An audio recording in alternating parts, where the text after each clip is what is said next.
with the principle of creation. We begin from those fundamental questions about human life and the universe. Throughout history, people have anguished over these fundamental questions. This is because no one has fully understood the root principle, the blueprint by which humanity and the universe were originally created. To approach this topic properly, it is not enough for us to simply examine the resultant reality, the world that we can measure externally. The proper way to address this, the fundamental question, is that of the causal reality. Problems concerning human life and the universe cannot be solved without first understanding the nature of God. So section 1 is the dual characteristics of God and the created universe. To begin with, we have to ask, how can we know the divine nature of the invisible God? As you know, there are some who deny God's existence based on the fact that we can't see him, can't touch him, can't encounter him physically, and can't measure. But this in itself is not legitimate, because there are many things in our life that we cannot see, and yet we understand their existence because we see their result. Gravity, for example. We can't see gravity working, but we know what happens as a result. And so by observing the effect, we understand the cause and understand the law of gravity. Similarly, my mind. Now, you can't see my mind, but I hope you'll give me the benefit of the doubt that I have one, because I'm expressing my thoughts, feelings, passion, ideas in the way that it's coming out of my physical body. So again, you see the effect and you understand the invisible cause. So it's not legitimate to deny God's existence simply because we can't measure, see, touch, or experience with our physical senses.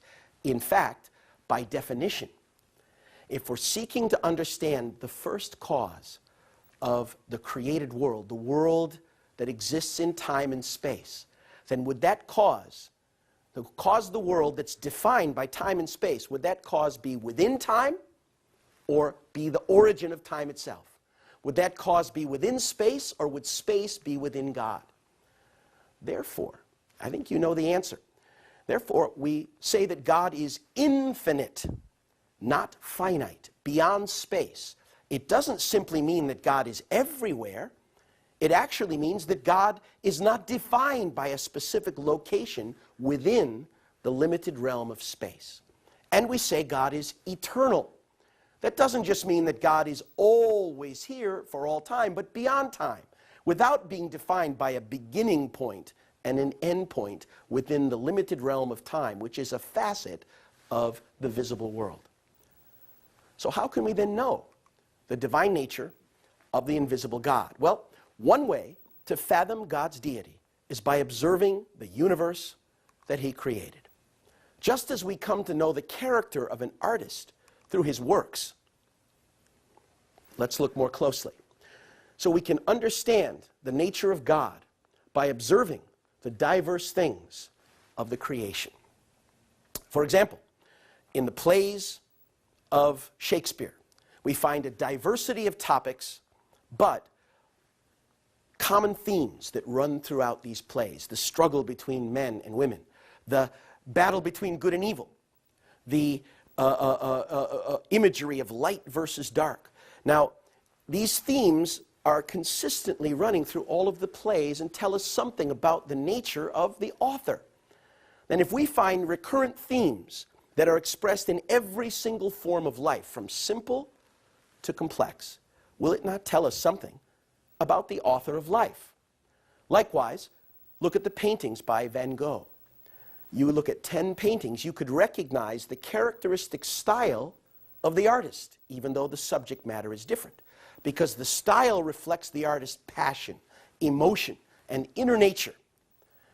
So just as we can understand Van Gogh by his paintings, or Shakespeare by his writings, we can understand something about the creator, the cause, by looking at the world he created, the visible effect. Therefore, St. Paul wrote in Romans 1:20, ever since the creation of the world, his invisible nature, namely his eternal power, his deity, his godlike nature, has been clearly perceived in the things that have been made. So let's look first then at the common elements in the natural world. We'll begin by pointing out these elements that are found universally in all things. Every entity, first of all, possesses the dual characteristics of yang and yin, or as we would say in the West, positivity and negativity. More fundamentally, however, every entity also possesses another set of dual characteristics, that of outer form and inner quality. Now, the visible outer form resembles the invisible inner quality. The inner quality is called internal nature, while the shape or structure is called our external form. Now, when we say that the inner and outer aspect is more fundamental, let's look at human beings. Before you are a man or a woman, you are more fundamentally human. And our human personality differentiates us from animals, plants, or any other living thing. Human personality arises from the inner nature, our thoughts, feelings, character, conscience, and how we express that in our visible form. So masculinity and femininity are attributes or expressions of human personality. And of course, every man, every woman has elements of both. A man is not all masculine, a woman is not all feminine. These are two essences that are harmonized within each. For this reason, we can tell a lot about a person by reading their face or their body language and how they sit or express themselves, or even being able to evaluate things in their hand or the lumps on their head or how their body expresses itself, because the body expresses the inner nature of the mind. So the internal nature and external form together constitute dual characteristics. Now let's look at every form of life in the universe in general. Let's look more closely at this. When we go to the most simple forms of life, particles, here on your left. Particles exist as either positive, negative, or neutral because they have both elements within them. They make an electronic magnetic relationship to form the basis of atoms. Atoms then form an electrochemical relationship by sharing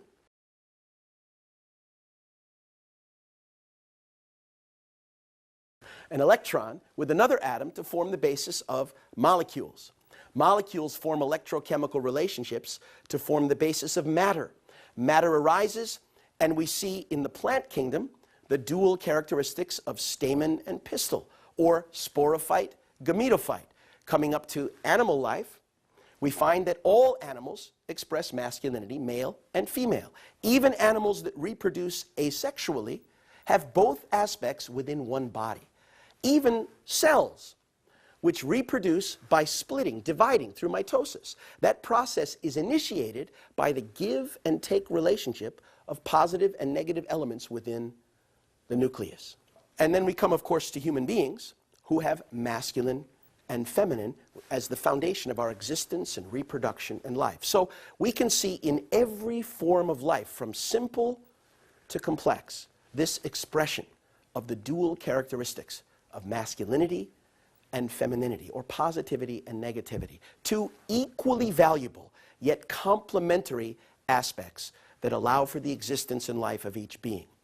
Now, when we consider, again, from the other set of dual characteristics, character and form, when we look at energy in its most fundamental level, Einstein, in his theory of relativity, showed us that energy cannot be created or destroyed. It has always been here, but it can change its state, and energy is the basis of matter. However, energy doesn't act at random, out of chaos, but the development of life is the process of energy becoming more ordered, more directed, more organized and developed. So energy seems to act according to a lawful and principled nature. There's some inherent directive aspect that governs how life develops in the universe. When we look at matter, which is composed of energy, once again, we see in the laws of chemistry and physics that each of the elements in the periodic table acts and reacts according to its unique nature. Now, when we see these atoms and molecules come together and forming higher forms of life, such as plants, plants act also according to a lawful directive element within them. For example, the roots will always grow toward the water. The leaves will always follow the sun. Yet we can't cut open a plant, pull out the law, and now the plant is going to be unclear and undirected. The plant's mind, or its lawful nature, is inherent within the nature of the plant. Likewise, animals. Let's consider closely. Likewise, animals are governed by their animal mind, which is primarily based upon instinct. And human beings have all of these elements. Human beings have all of these elements, and yet we also have a deeper aspect of our mind. We have self-awareness. We have a moral capacity to evaluate good and evil. We recognize the moral law and are conscious of our relationship with the larger universe. Our conscience is the basis of the human mind.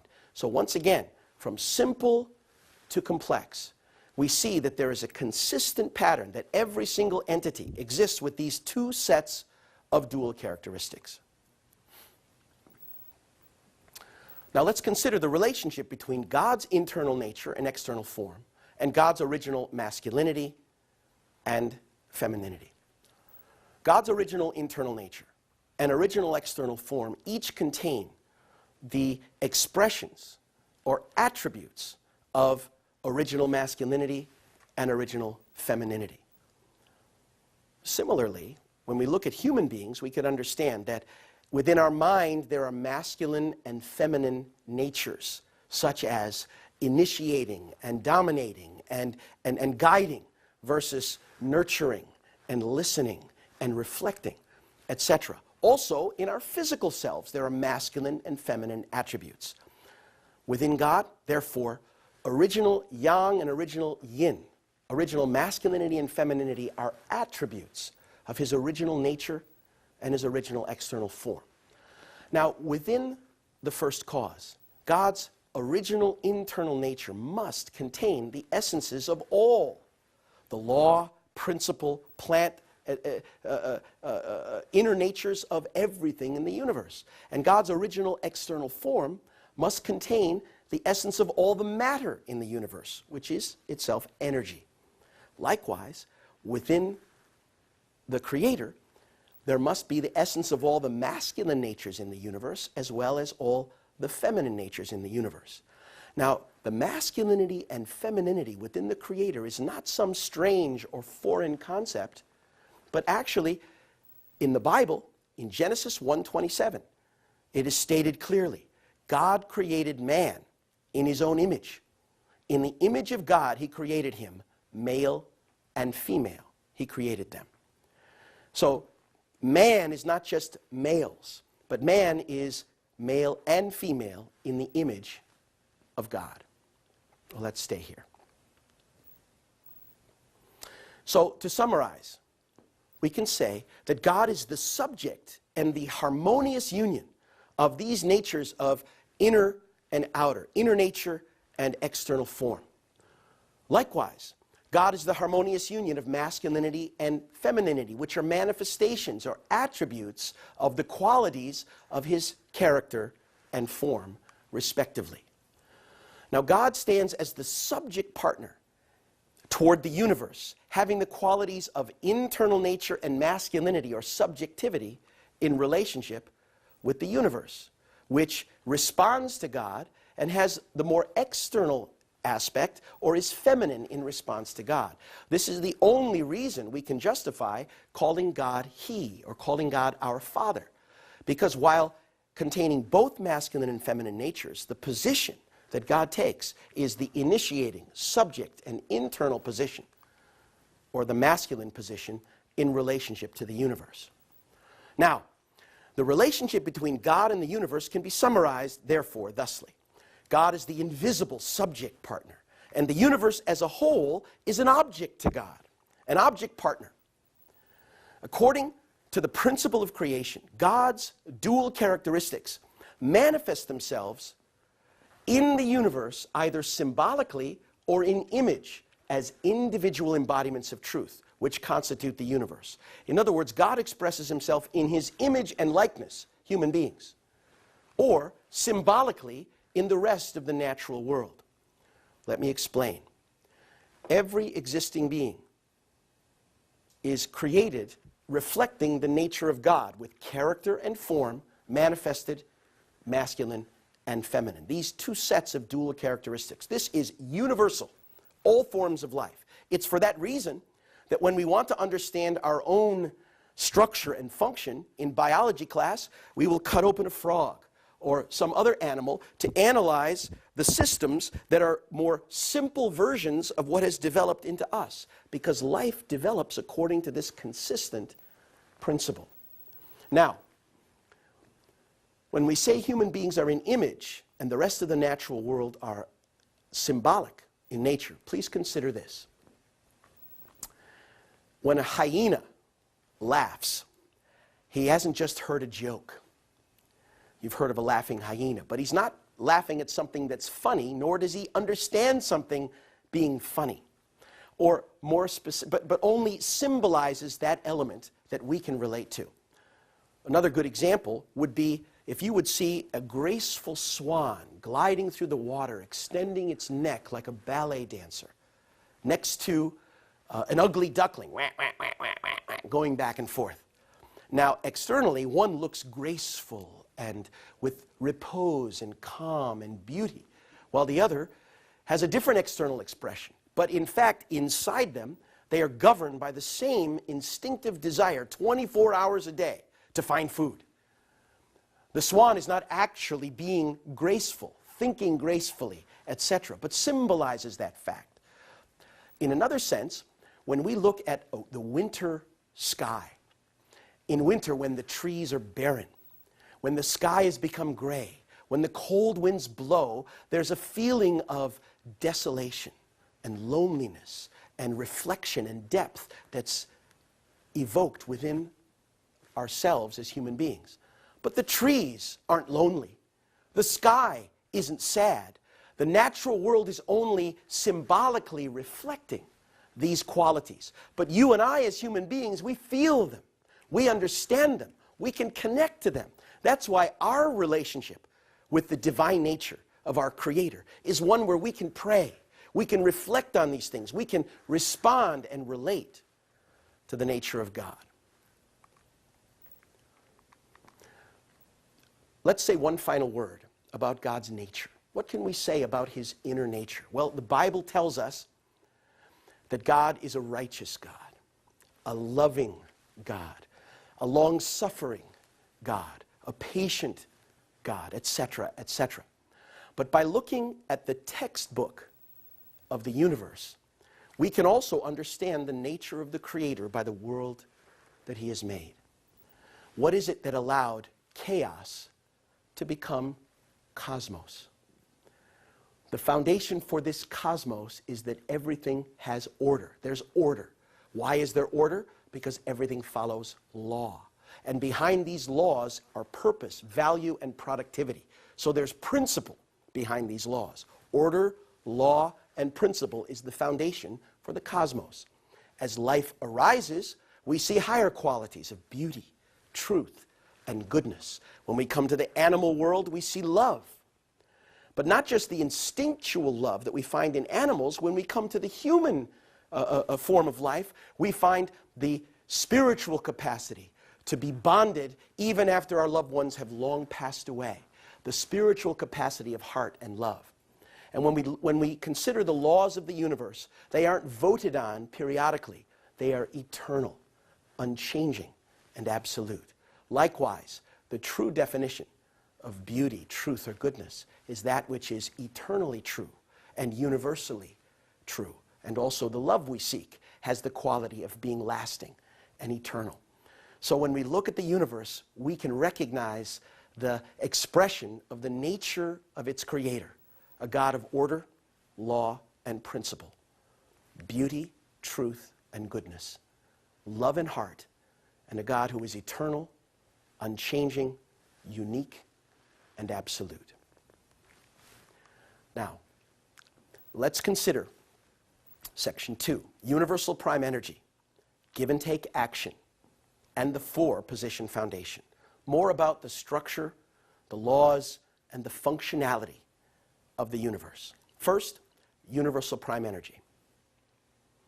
God, the creator of all things, is the absolute reality, not just a God that we evoke whenever we try to explain a mystery, but the essence of life, at the heart of the way life operates and its character and nature. God is eternal, self-existent, and as we've discussed, transcendent of time and space. Now, therefore, the energy for God's existence, the fundamental energy of God's own being, must be absolute, eternal, and self-existent. Because the first cause exists with dual characteristics, that's the foundation, through give and take, for God's own power and existence. But not only is this energy the foundation for God's existence, it is the origin of all energies and forces that allow created beings to exist. We call this fundamental energy universal prime energy. Prime because it's the initial, original force, and universal because it's the energy that allows all beings to be sustained. Now let's consider how this fundamental force relates to the relationality of all things in creation, the principle of give and take action. Through the agency of universal prime energy, the subject and object elements of every entity which come out of God, express God, form a common base and enter into interaction. This interaction in turn generates the forces that every entity needs to exist, to reproduce, and to act. For example, proton and electron. Proton and electron establish a give and take relationship through electromagnetic chemical connection and form the foundation for a greater whole, an atom. Similarly, a man and woman enter into a love relationship and bear a child and form a family. Or, in everyday life, John Lennon and Paul McCartney came together, brainstormed, inspired each other, and wrote wonderful music. This is how life moves. All of the forces for existence, multiplication, and action are generated by the give and take action between subject and object. So universal prime energy facilitates a common base that allows interaction that create the forces for every entity to exist. This interaction, generating these forces through this process, we call give and take action. The fact is that nothing in the universe lives by itself or for itself. When we look in the natural world, we see that every system seeks balance. The balance between the predators in a particular environment and the prey. They will always seek a balance. The balance between high pressure and low pressure in a weather system. Or the fact that plants provide oxygen for animals. Animals return carbon dioxide for plants. Plants become food for animals, and the animals, when they die, fertilize the soil and produce new growing plants. We can find throughout the creation this ecological balance, each ecosystem seeking that through harmonious relationships. Now look at the human body. Within our body, the same thing is true. Our fundamental vital systems operate through give and take relationship. For example, we inhale and we exhale. In addition, we assimilate food, and that food goes to every cell in our body, while the waste that comes back is then dissimilated. Assimilation and dissimilation. Our circulatory system, the arteries carry the oxygen and food to every cell and bring back the waste and gas. Now, every system operates this way. Our muscles, we have a voluntary and an involuntary system, and our muscles work in pairs. One contracts while the other relaxes to accomplish most of our actions. Similarly, our nervous system, we have a sympathetic and a parasympathetic nervous system. Look at our face. We have two eyes rather than one, so that these two comparison points give us depth perception, because two different points are comparing in the brain constantly. That allows us to kick a soccer ball, or to step up on the curb when we're walking, to balance and harmonize, to dance, to move in a coordinated way. And our brain is making thousands of calculations constantly through reciprocal give and take relationships. We have two ears rather than one, so that we can tell not only the distance of a sound, but its direction, as the brain immediately compares how the two different eardrums receive the decibels. And there are example after example after example in the human body. But let's look at human society, and we can again see the principle of give and take action, that nothing lives by itself. What is a good society? It's where relationships are harmonious and healthy. Husband and wife, parent and child, brother and sister, friend and friend, teacher and student, government or leadership and people, employer, employee, etc. A harmonious society is one where there's good reciprocal relationships that begin with giving. It's not take and give or take and take, but give and take. And this principle is also enshrined in the scriptures. The Bible says that wherever two or more are gathered in his name, he will be in their midst. And Jesus said, ask, and it will be given. Knock, and the door will be opened. Seek, and you will find. Likewise, Jesus said, by the judgment you pronounce, you'll be judged. And the measure you give is the measure you will receive. Next, let's consider the principle of origin, division, union, action, and the process by which all beings come into existence. The process in which out of God, the origin, two entities are separately manifested and reunited into oneness by making a common base, having give and take action, and bringing about a new being is called origin, division, union, action. And it's the process by which all beings come into existence. Let's consider then the next step. As a result of origin, division, union, action, four positions are formed. God, the origin, the divided subject and object partners that express his dual characteristics, and the result of their relationship, a union. These four positions then constitute the foundation for the fulfillment of that being's existence. Now, any one of these four positions may assume the position of the subject partner and engage the other three as its object partners, forming a communion of three object partners. For example, God, of course, loves, cares for, and invests in each of the other three. And yet God will also respond to the needs, desires, or situations of each of the other three. Likewise, a man may feel responsible to lead and protect and take responsibility for his family. But a mature man, a mature person, knows how to, recognizes that every relationship, every couple is unique. And a mature man knows how to listen to his wife when necessary, how to allow her to lead in the areas where she is strong. And every relationship is a dynamic one and involves not only husband and wife, but can be sometimes mother and son, or father and daughter, or brother and sister, etc.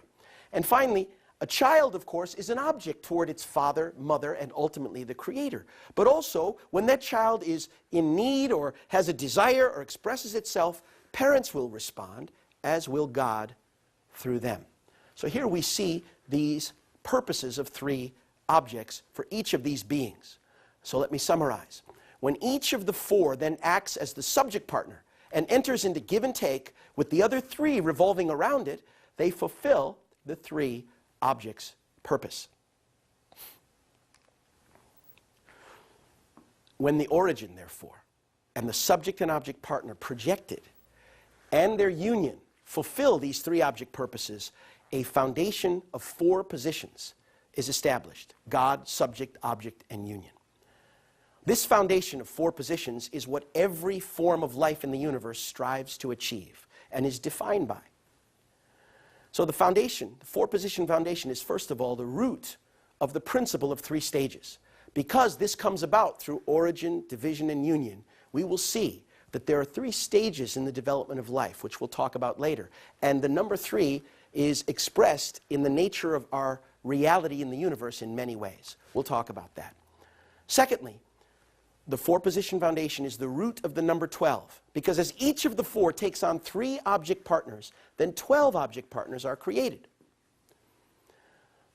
The four-position foundation is the fundamental foundation of goodness and the realization of God's purpose of creation. It's how each being fulfills its purpose and reflects God's nature and ultimately achieves goodness by achieving the four-position foundation.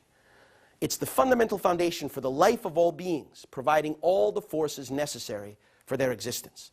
Therefore, we can say that the four-position foundation is God's eternal purpose of creation, because every being strives to achieve it. Now, in human life, what is this four-position foundation? God, man, woman, and child. It is the family. Not just any family, but a God-centered family.